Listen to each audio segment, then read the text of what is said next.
Have you ever heard of marriage as a tennis match? We played singles. My husband was on one side of the net, and I was on the other. And both of us wanted our own way.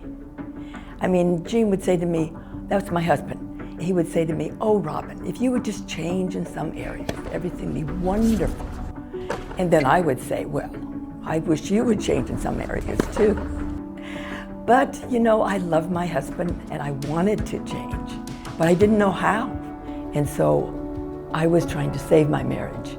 I felt so down, so alone. And so I had a girlfriend, and she said to me one day, you know, Robin, Jesus Christ is the answer to all of life's problems.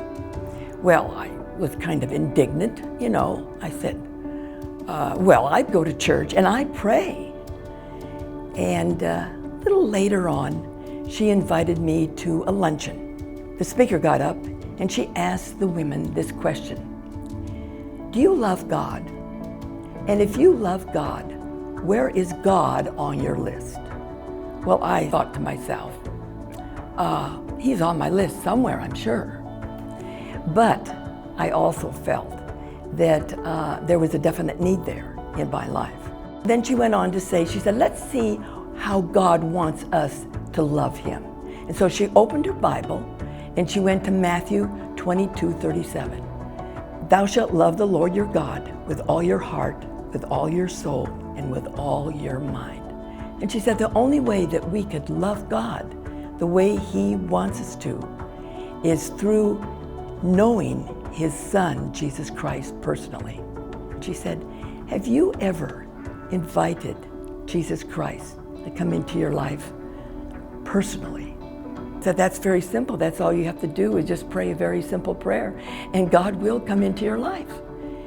And I began to realize too that I personally had never invited Christ into my life personally. And I went on home and I began to read the New Testament.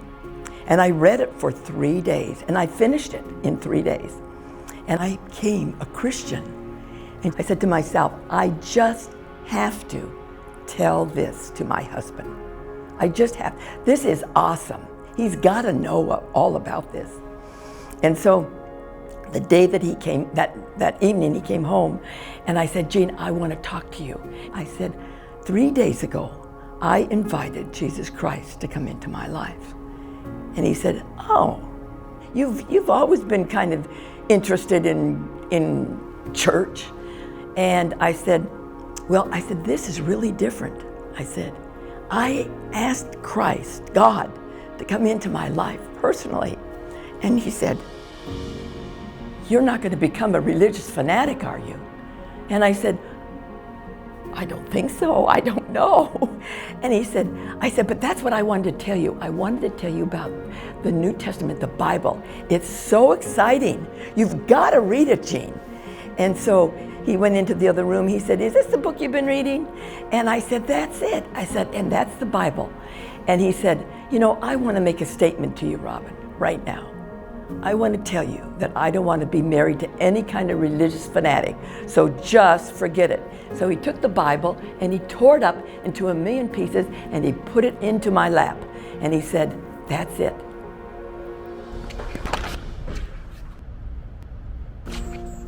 When we were batting the ball back and forth on the tennis match, and I could see the handwriting on the wall. And so the next morning, I told Carol all what happened. And she said to me, Robin, she said, I have a wonderful verse for you. She said, trust in the Lord with all your heart and don't lean to your own understanding. Acknowledge God and he will direct your path. And so I said, that's it? And she said, that's it. And the first thing God did say to me was this. He said, Robin, take all your expectations to me and don't take them to Gene. Leave Gene to me and I will guide and direct him. And so I did. And as God began to work in my life and change my life, my husband began to notice a change to me. And so when our neighbors up the street decided to have a couples Bible study, We all prayed like crazy that he would go. And lo and behold, he went. About a year and 6 months later, he trusted Christ for his life. And now we're on the same team. And we hugged each other. And that's how we were, that's how God worked in our lives. Moment by moment, taking our sins to the Lord and keeping short accounts with him and being filled with the Spirit. We just wanted God in our lives, and he was the answer.